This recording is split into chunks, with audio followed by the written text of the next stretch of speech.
What's up, everybody? This is your girl, CC with Where It Begins Magazine, and I got my co-host Theo on the line with us today. How are you? Hey, I'm great as always, CC. How are you? I'm good. Happy Friday. Hey, happy Friday. Hey, definitely doing a little different on a Friday, not our usual day, but I'm excited anytime that we have a legend in the building, so we'll always make a way to make sure it happens. Yes. So we have a special guest, y'all. We're going to let him introduce himself of who he is, what he does, and where he's from. What's going on, world? It's your man, Buffalo Steel, from the world-famous Nappy Roots crew out of Kentucky. I'm having a beer at one of my favorite joints, 1020 Brewery. And, man, I'm just happy to be here, man. I do a lot of stuff, but I'm not going to put that all in the intro. It's just B.Stille to all my friends and family out there, and I'm ready to get it, man. How y'all doing? We good. We doing good. Happy Friday. Well, tell us a little bit about your journey and how you got to where you are today. Well, man, my journey started as a kid, falling in love with hip hop, recording, in homies' bedrooms and, closets and, sleeping on floors and, sharing hamburgers and all that stuff that you got to do as a struggling artist to come up, in hip hop. I've come from, small neighborhood out of Louisville, Kentucky called Newburgh. And I ended up being pretty good in a couple areas, in athletics and in music, in songwriting. So I ended up going to Western Kentucky University to play football. And then like the first week, I ended up meeting some rappers named Nappy Roots. And I just said, you know what, this is where my path is taking me. So I ended up spending more time in the studio than I did in study hall and on the field. And so my path took me to being signed at the end of the late 90s, getting signed to Atlantic Records. And it's been a hell of a journey since, 20 years later, Nappy Roots, multi-platinum albums later, Grammy nominations later, we're still here doing our thing, about to go on tour now. Yeah. And that was my next question. Tell us a little bit about this tour, what we can expect from it this year. Oh, man, so it's been like 2 good years, really, since you've seen Nappy. We usually do 150 shows a year or more. So we're a touring group. And, since COVID hit, our touring slowed down pretty much to a screeching halt, man, like a lot of artists in the game. Yeah. And we're just now starting to get back out on the road. So our first date is 420 on April 20th. A lot of people have a significance around that date. So I kind of know what to expect doing a show on 420, but we'll be in Montana that day. And that kicks off our tour. Okay, well, congratulations. I'm so happy. I got to at least make it out to one of them. So. Where you guys out of now? We're in Atlanta. Down to A. Okay, Yeah. So I don't know. I don't think Atlanta is on our tour yet, but we do have a brewery in Atlanta that we pop up in all the time, and you probably can come into our building. It's on 170 Northside Drive in the A. Atlantucky Brewing. That's our beer. That's our brewery. And you might catch us rehearsing sometime out there or just kicking and having a beer. So if y'all in the Atlanta area, y'all can come out to our brewery, man. Listen to some good Nappy Roots music, drink some good beverages, and maybe catch a impromptu performance, Well, I came out to the last one that y'all had. I've been out there a couple of times to support. So, y'all my peoples. So I definitely always come out to support. Actually, they have a game night I'm thinking about going to today. But I love the place. It's really, really nice. Congratulations on everything. So yeah, that's big. Thank you, Queen. Thank you. Go ahead, Theo. No, so we'll get to the brewery here in a little bit, but my question is, so you're in school, right? You're playing ball. How did that even come about? Like, how did you guys actually meet? Let's see. This is the crazy thing, man. We all pretty much lived around each other, with the exception of a couple guys that came to Western Kentucky. One of the guys from Georgia, and another one of the guys is from Bowling Green, Kentucky. Where the college is at. But the other 4 original members was from Louisville, and we pretty much grew up around each other, but never really met in those rapper circles. You know what I'm saying? Me personally, I'm the youngest out the group. So when I graduated high school, they were pretty much 3 or 4 years in to college already. You know what I'm saying? At least 3 years in. So, but basically, it's funny. Me and Skinny's story. Like I grew up, I knew Skinny's mother, father. I went to school with his little brother. I played t-ball and baseball with all his younger brothers and sisters, right? But I never knew that they had an older brother. This is how me and Skinny met. I go to their house, and this was like maybe a week before school started. Yeah. And I was going up to college, and I don't know what made me go over there, but I stopped over there at his house, and go into the refrigerator, because that's what I do. You know what I'm saying? Open up the refrigerator. I'm family friend, right? I've known their family since I was 6-7 years old. Yeah. So going in their house and eating Thanksgiving dinner is not no strange thing for me. So I'll go in, drink out the refrigerator. Hey, what's going on, Mr. Hughes? What's up, Mr. Hughes? Who's this dude? You know what I mean? And it's the older brother that I've never seen my whole life. And that always struck me as weird. Like I grew up, I mean, his little brother ran track. All of this stuff, we played sports in high school. I never saw him at a game. I never saw you know what I mean? So my first time meeting Skinny was at his house, going through his own refrigerator. He's like, who is this mother? And I'm like, so it's a real weird thing. You know what I'm saying? Me and Clutch grew up one street over from me.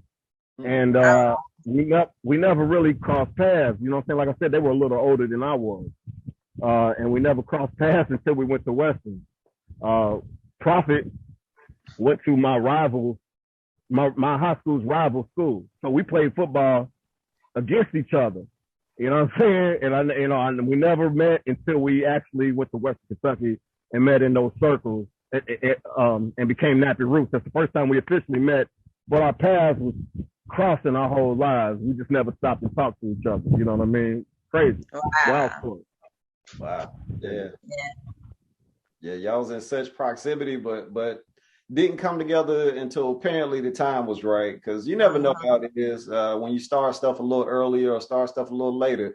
It's not what we actually saw grow up in front of our eyes and turn into the world famous group that we saw. So definitely, it worked out. It worked out. That's right. Timing is everything. I'm a big believer of that. You got to be prepared when your time comes, but don't rush it. You know what I mean? Yeah. Yeah. So sounds like they maybe already had something established by the time you came in, you being the younger one. How did you get acclimated to what they had going on?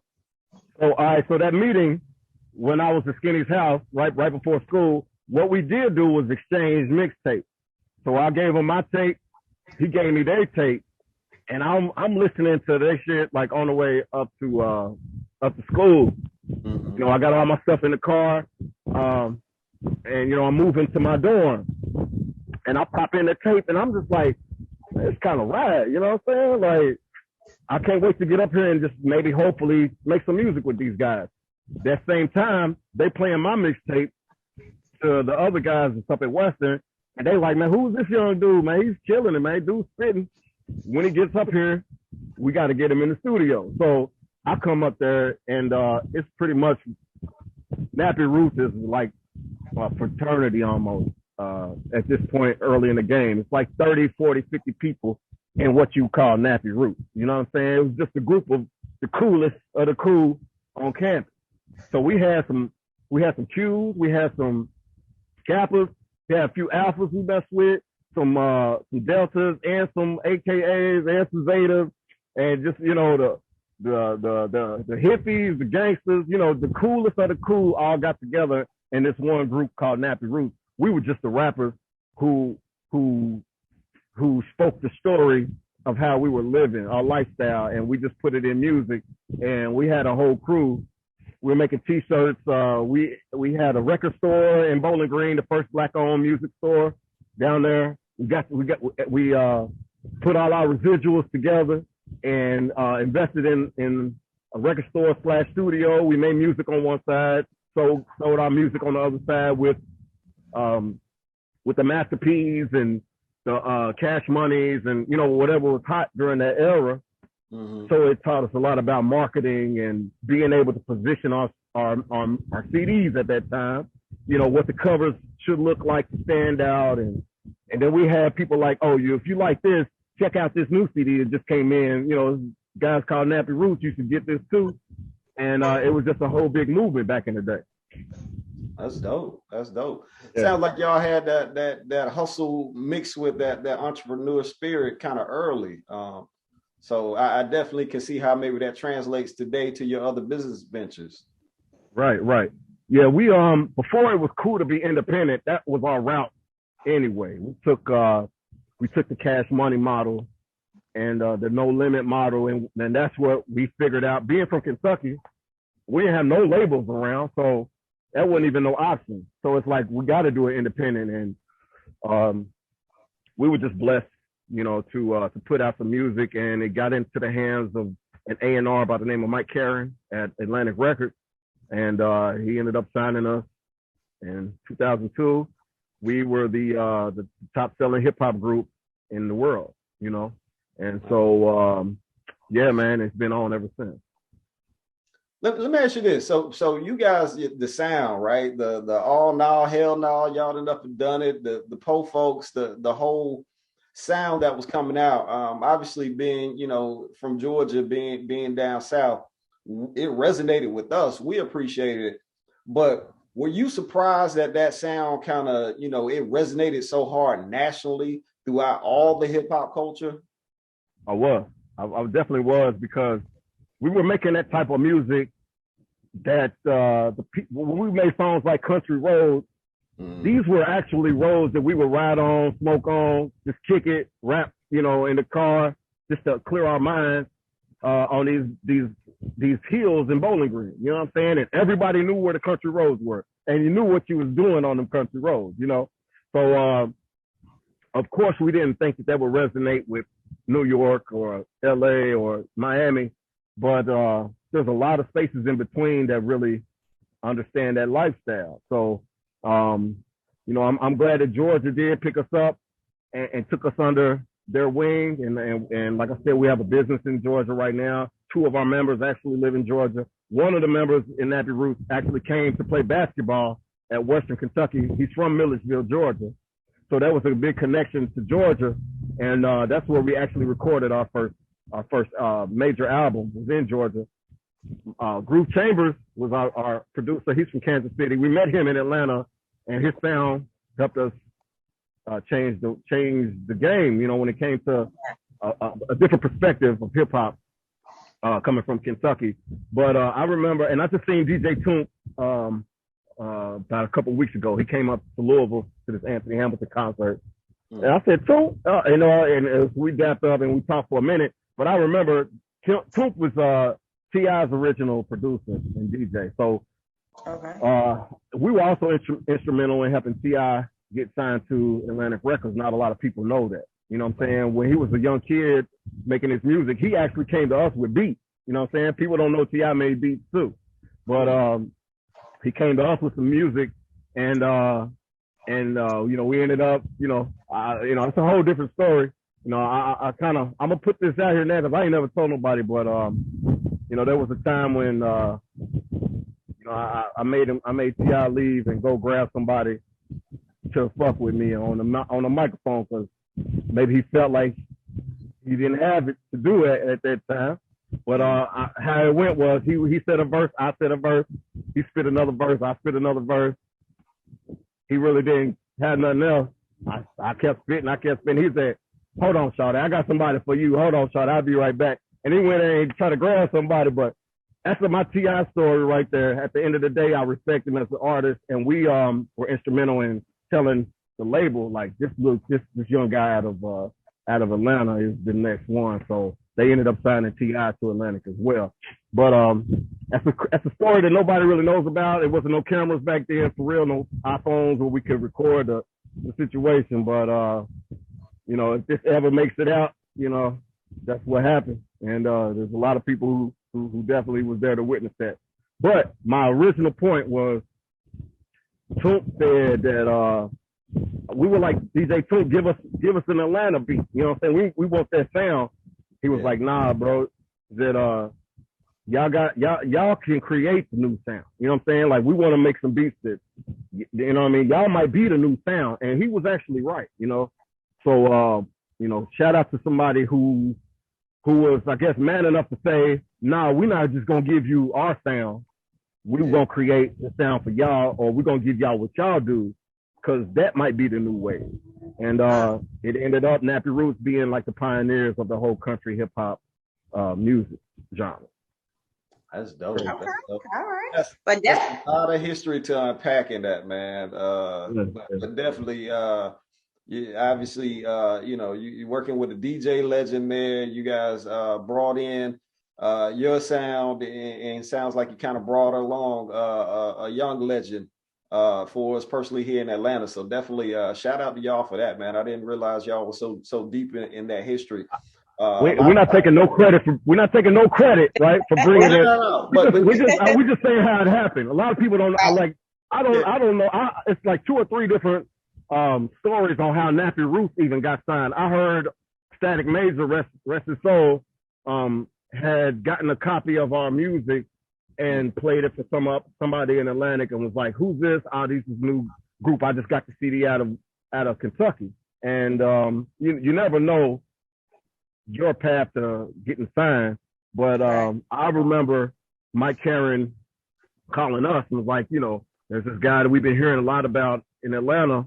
What you guys think about him? And we gave him the co-sign, like, bro, it's dope. You know what I'm saying? Y'all should sign him. A week later, he signed to Atlantic. So you tell me, you know what I mean? I don't know. Yeah.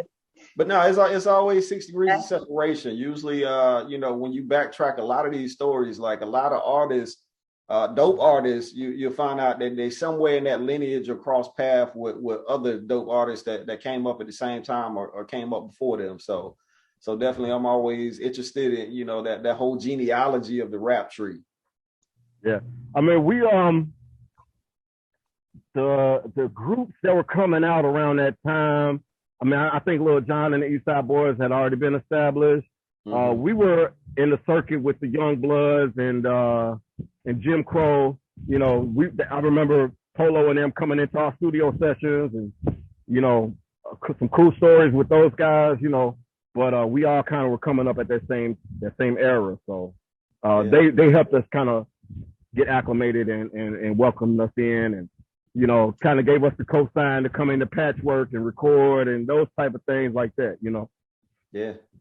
No, dope. A lot of history. But let me ask you. So obviously you guys came in with the hustle, the entrepreneurial spirit. You had to do it for yourself. So you kind of came in with that. How does that translate to you know, 2022 and the business ventures, the breweries and things that you guys got going on? Right. It goes back to education, I believe. You know, Nappy Roots has a real good balance between street smarts and book smarts. And, you know, we're not too heavy on either side, but we heavy on both sides. You know what I'm saying? You know, it's really very well balanced.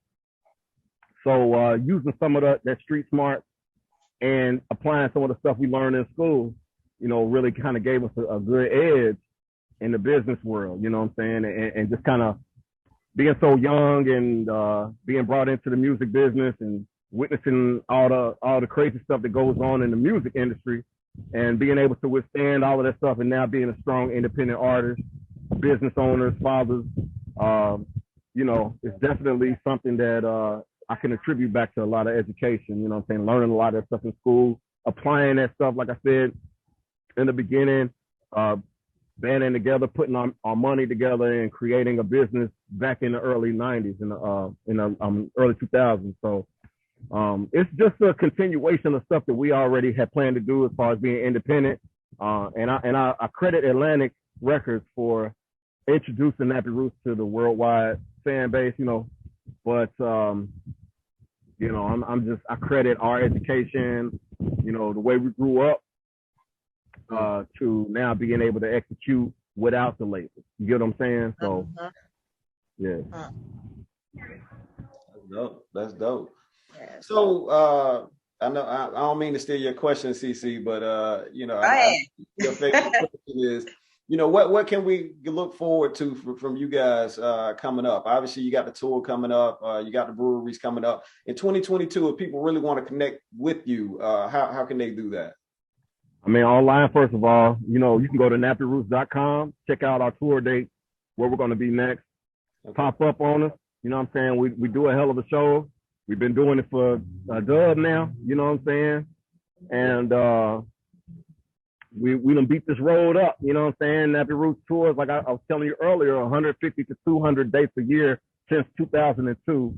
With the exception of these COVID years, that's been our lifestyle. So we're touring groups. And I'd advise anybody to come out and check out a live show, number one. So follow us on nappyroots.com, on Instagram, Twitter, whatever, and see where we'll be at next. If you want to if you're a beer drinker and you love beer, Nappy Roots has one of the first Black-owned breweries in Atlanta, Georgia. You know what I'm saying? And so y'all can come down there and check us out.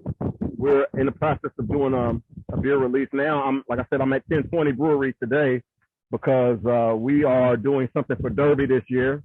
So we're putting out a new beer for Derby, which is coming up in a couple weeks in Louisville. I suggest anybody who's never been to Kentucky Derby, you want to get a good experience of Louisville, Kentucky, come here on Derby.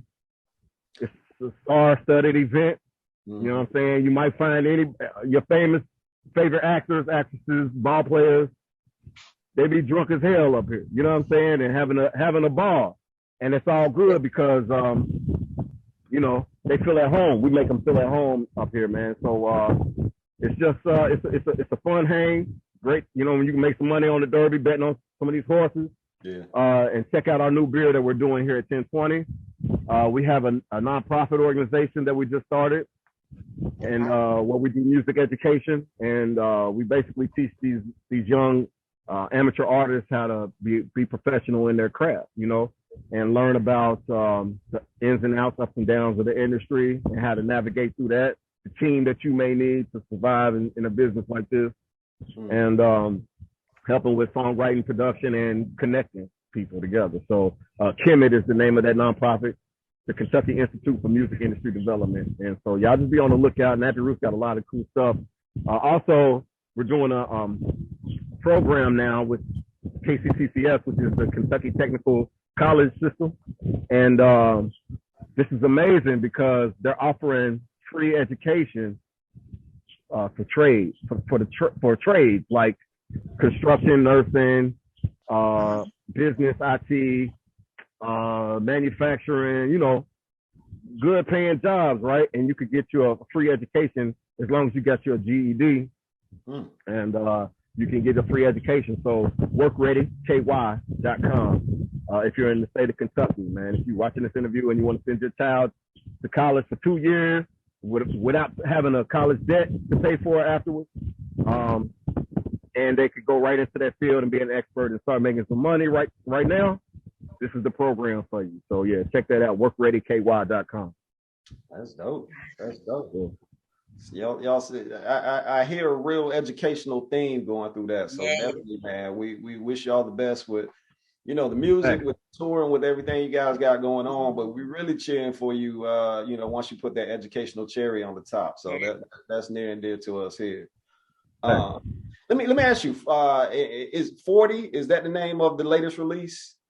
The latest project is called 40 Plus. Well, yeah, 40. Okay. So definitely, how has that project been received from you guys? Obviously, you guys are veterans in the game. We're always excited when we're getting, you know, the latest from our legends. How's that been received amongst the fan base? It's definitely been one of our critically acclaimed albums. A lot of people say this is one of our best works. You know, it's funny because somebody's like, well, what happened to Nappy Roots?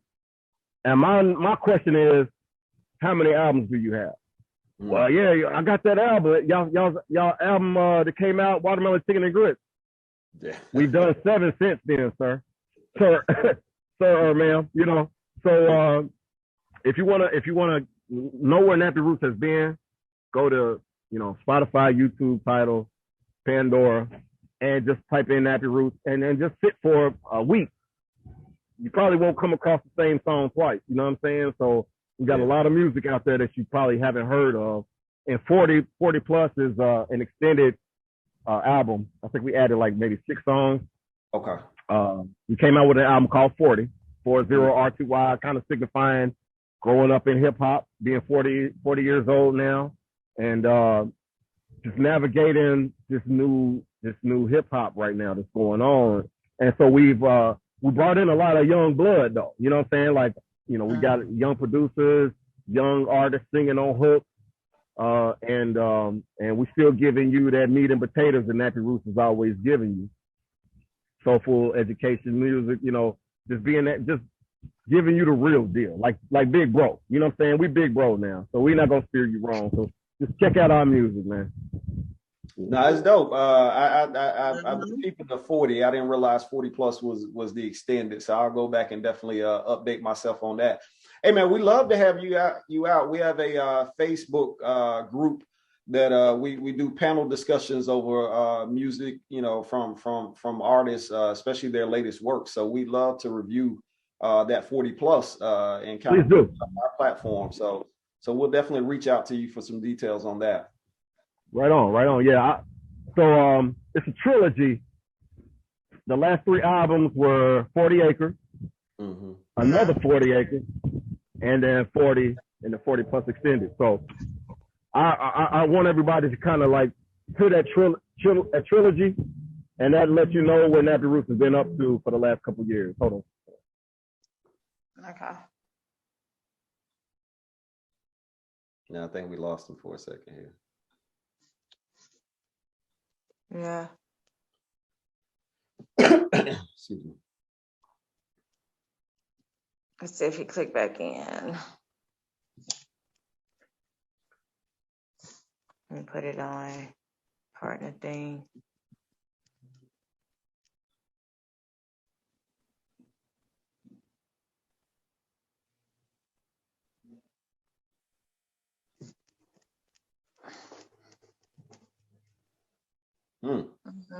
Here you go. Okay.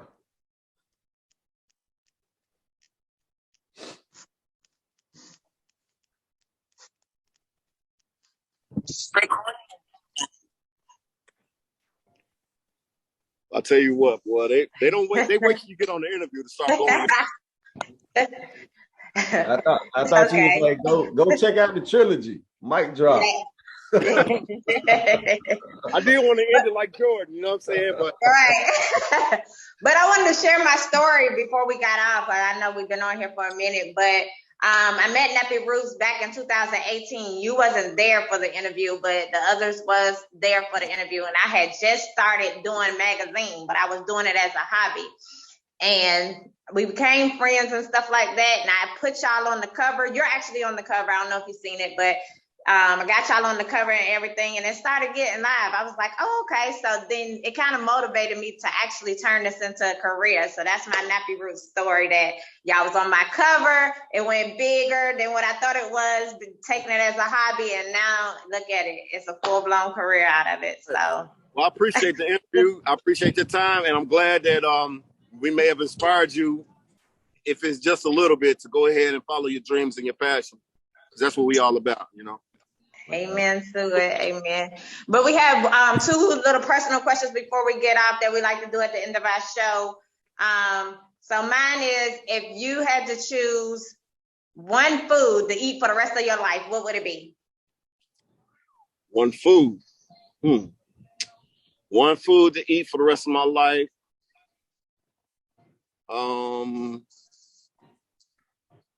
Wow.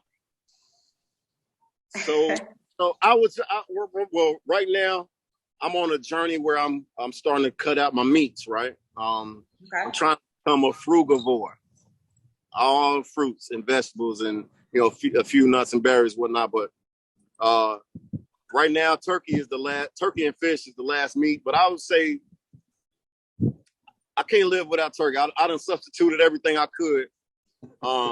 And turkey, I can't kick it. I stopped eating chicken, man, August 1st of last year. And so I'm still, I haven't touched it since then.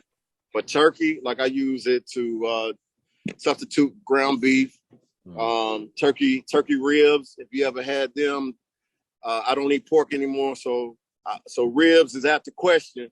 But they make these things, there's turkey shoulder blades, and they make it into ribs. So I say turkey. Right now, I can't live without the jive turkey, man. Gotcha. Okay. If you could go back in time and talk to one person, who would that person be, and what's the first question you would ask them? Man, could it be myself? Whoever you want. That was popular. Yeah, it would be myself. And I would say get into real estate, young man, in your 20s. Yeah, I would have told myself that then, instead of being overwhelmed and thinking that, people were just out to, to steal my money or something. And focused on real estate then. Because now, starting now, I wasted 20 years. You get what I'm saying? So I would have said start early as you can getting into real estate. Gotcha. The young me. Yeah. Sound advice for your younger self. I like it. Yeah. I have to ask this question before we get off. What's up with the hat? You always had the hat on. What's up? Is it a meaning to it? You just love it, but what's up with the hat? It's definitely a meaning. So these are some of the things that I'm teaching in my school, right? Everybody has to have something. I came from a big group. It's 6 of us. You know what I mean? Me, I'm not the fat one. I'm not the light-skinned one. I'm not the little one. I'm not the skinny one. I'm not the tall one. I'm the dude, basically, the one in the middle of all that stuff. You know what I'm saying? And so I needed to do something to stand out. And when I was young, I credit this to my father. My father grew up in the whole era of the 60s, 70s music. He came from a small black town in Kentucky called Lebanon, where they had the Chitlin Circuit, you know what I'm saying? And so all those black artists like Ray Charles, Ike and Tina, used to go through them little small black towns to perform in the South. And my father actually was lucky enough to be in one of them towns. They had a club called Club Cherry with all this, like, he got stories of a young Jimi Hendrix just getting out the army. Nobody knew him. He jumps off the train and playing all this crazy stuff on the guitar. And, so he grew up in an era of real musicians and performers. And so when I was starting to get the bug and getting into the music business, and he's a drummer and keyboardist as well. He can pick up any instrument and play it. My pops can. And so I grew up with all this stuff in my basement. So I'm tinkering and I'm beatboxing and I'm making, I'm doing whatever I can, on hip hop. And so when I started getting that itch, he said, okay, there's a few things that you got to know. And he told me one piece of advice that made me say, okay, I got to do something different. And he told me this. He said, never show up to your concerts, never go to your shows and perform for your crowd looking like the people who are coming to your show. You don't want to basically be, you know what I mean? Like, because what happens is, you know what I'm saying? I might have went to the mall a week ago and got my Jordans and I might have got, fresh white tea or whatever. And the dude in the crowd might have had his Jordans yesterday. And he's looking at his J's and my J's. And he's like, well, shit, my shit fresher than bro. Like, you know what I'm saying? But when I get on the stage and I got me some python boots, or some rattlesnakes, or some gator tails, you feel me? You just ain't going, all of that stuff is out of your mind, and you want to listen. Like, what's he about to do? I already got your attention. Once I got your attention, I can do whatever I want to do on the stage, and you're already looking without all those biases. You get what I'm saying? Yeah. So I suggest anybody who wants to get in the music business, that's a good piece of advice. to, he said, don't show up like the people who come to your shows. And I said, damn, I fought that as a kid.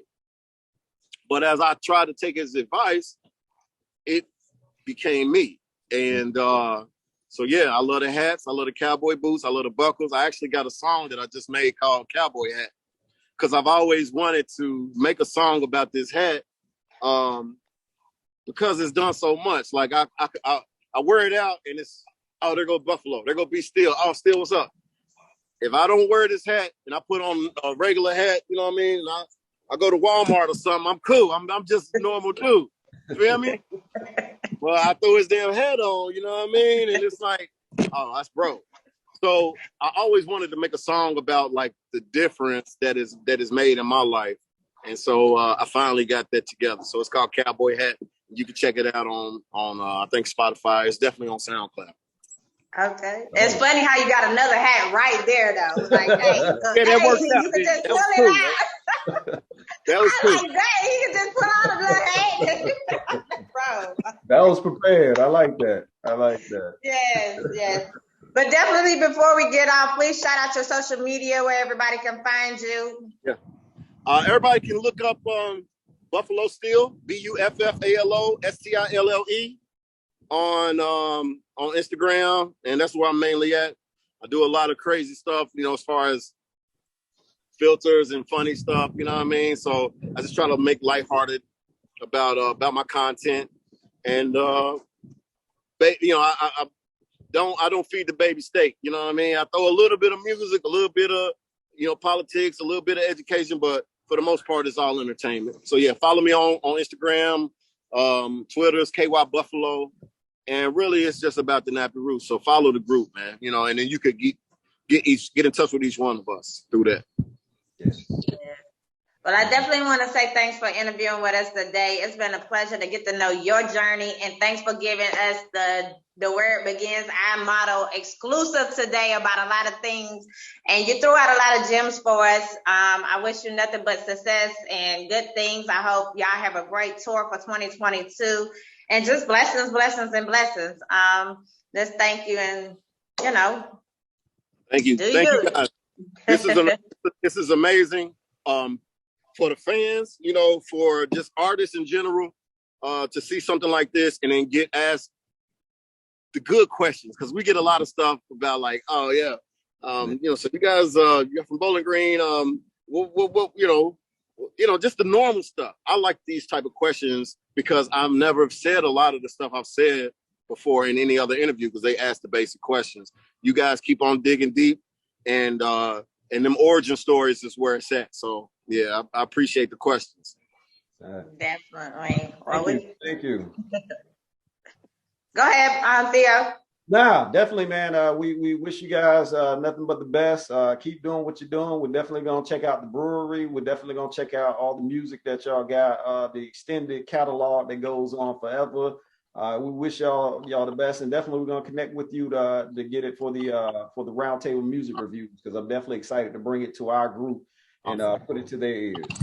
Right, and we are working on a new project too, to let everybody know. Nappy Roots is we kind of approaching that age where we're thinking about retiring, but we still got some good bullets left.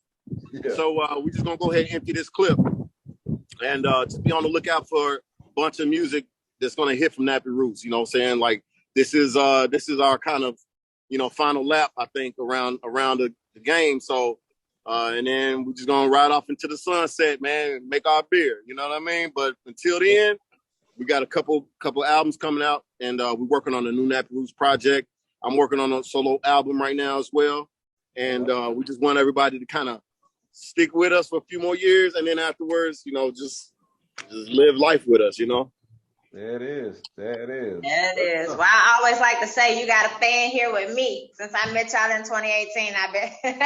So you got a fan here with me. I'm a big supporter. So anytime you out here in Atlanta and I see y'all events, I definitely come out and support. Thank you. We appreciate that. And the next time I'm in the A, because I get there, often, and it's like so much to do. So I'm not on the brew side technically, like, that's Scales. Scales likes to make beer. Skinny likes to run the label. Me, run the brewery. And I'm the people guy. Like I'll be asking a lot of questions to like women, you know, the brothers in there, like what beers people like. My thing with the beer is when we first started, we would go to these tour dates and we would stop at a brewery just to kind of hang out, have some beer, talk to some people in there. And every time we went into these breweries, it was you know, all basically big bearded white boys. You know what I mean? That's it. Like that was the standard. That's the character that you had to be to go into these craft breweries. And I said, if we're gonna get into this industry, I want this to look like our shows. You know what I'm saying? A mixture of everybody, old, young, black, white, in between, women and men.